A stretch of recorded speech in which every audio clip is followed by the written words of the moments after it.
Joining us now today is a very special guest. I'm joined by one of the survivors of the carnage at the music festival, wherein hundreds of people were killed. I'm joined by Amit Musai. He is a survivor.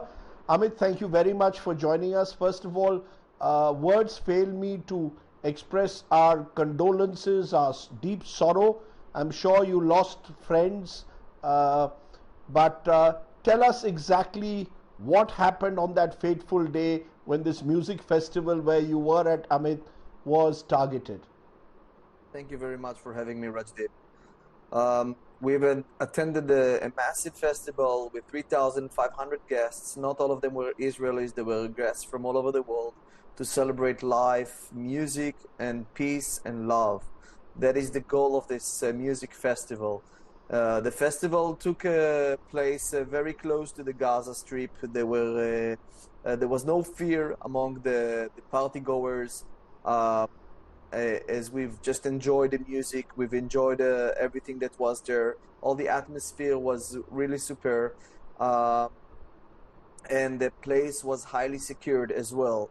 There was a lot of police, a lot of security forces, ambulances, and everything necessary for such a massive event. Unfortunately, at around 6:30 a.m., the music suddenly stopped. We didn't realize what's happening. And we saw rockets in the sky. I've a video of that if you'd like to share.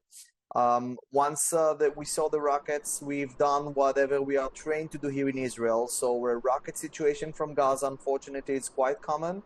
And we took we lay on the ground, we've bended over, and we've covered our heads. We try to help to others to find shelter. But eventually we realized this is an ongoing situation. There's not going to be a cease in the stop in the rockets very soon, and we are very, very close to where the rockets are falling. So we've decided to go back to our campsite because this was a long festival. So many people have built tents. We took just our personal gear and ran to the vehicle. Unfortunately, many other attenders of the festival were not so fortunate, and they were just stayed there while we were trying to take the vehicle. I am a tour guide in Israel, so I have some off-road driving skills, and I know my land. I know where to go when necessary. So possibly it's my skill that saved me as I was finding the way back to the main road and went to the opposite direction from where the terrorists came. En route, unfortunately, we saw at least one vehicle which was completely shattered. All the windows were blown, and we saw a dead body in that vehicle. We didn't realize yet that armed monsters made their way into the festival arena and started to shoot people that are dear to us. We finally found some shelter in Do a you know coffee at all place. how many people? Right. You found shelter in a coffee place, but how many people, Amit, were there? Do you have any idea just how big this group was which had surrounded the festival? Because you said there were armed guards at the festival, so it wasn't as if there wasn't any security to the festival. So clearly these armed guards were overpowered by these terrorists, by the Hamas terrorists. Correct, sir. So the terrorists, when they arrived, they didn't came with just handguns. So when we speak about securing a festival in Israel, usually you would not see rifles with the security. You would see handguns because they are preparing maybe for a small situation, but nothing as big as we've expected. We were completely surprised. They've came with rifles. They've came with heavy weapons. If you have footage of the festival arena in the aftermath, you would see a lot of burn spots as they've used grenades and RPGs.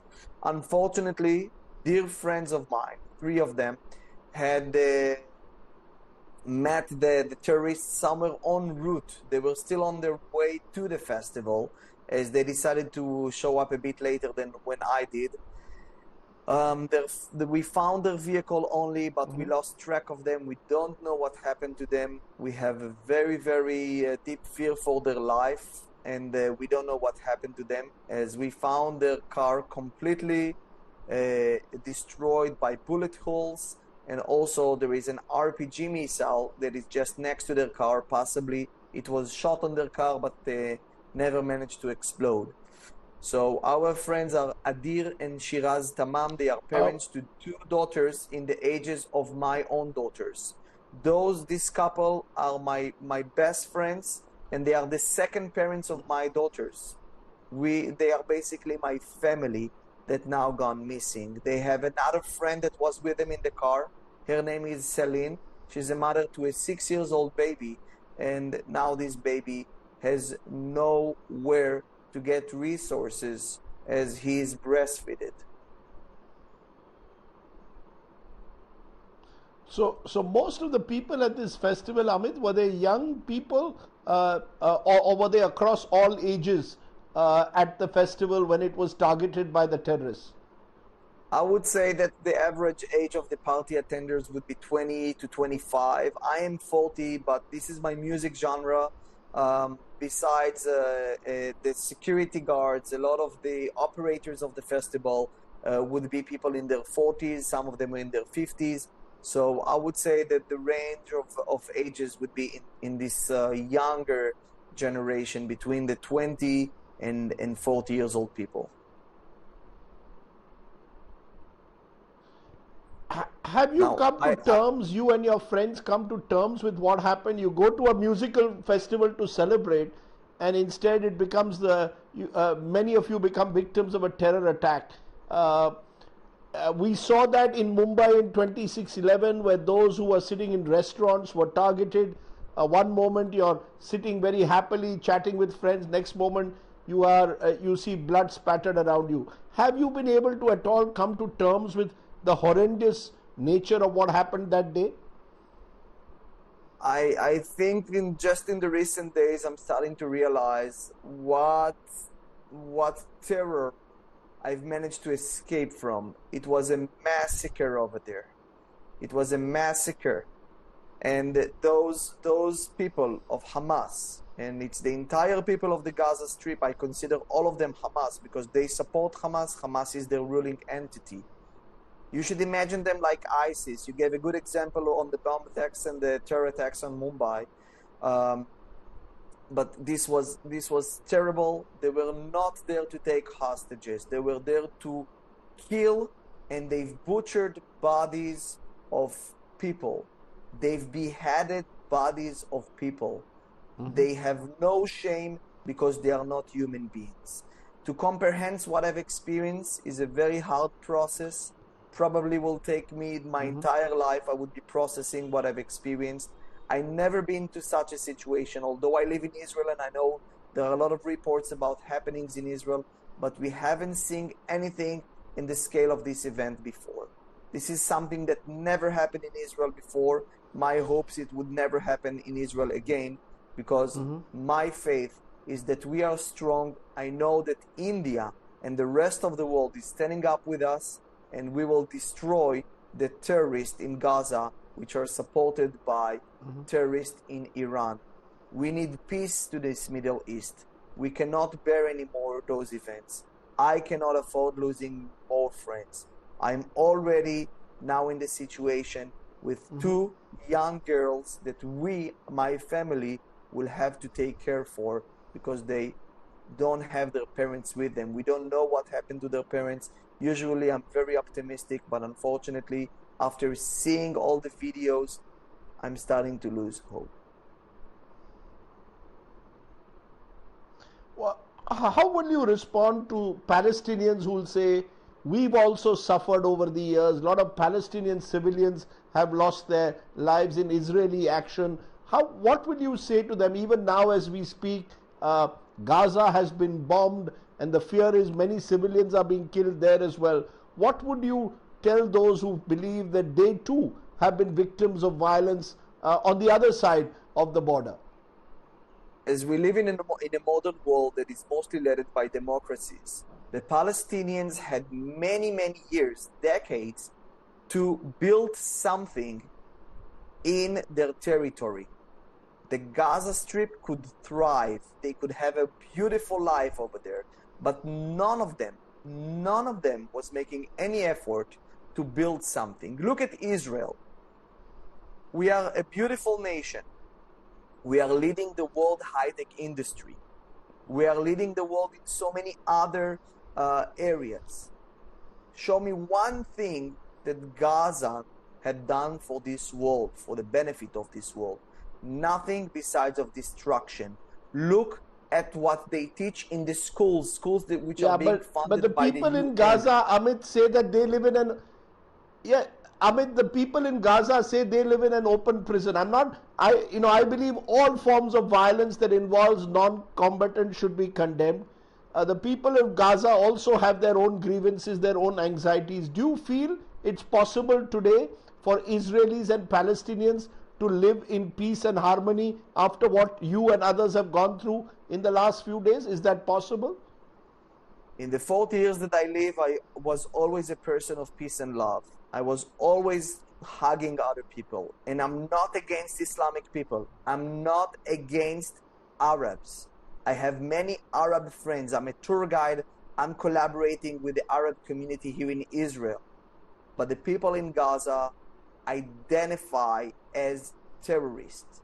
They are terrorists. Hamas is a terrorist organization and it should be deleted from this earth.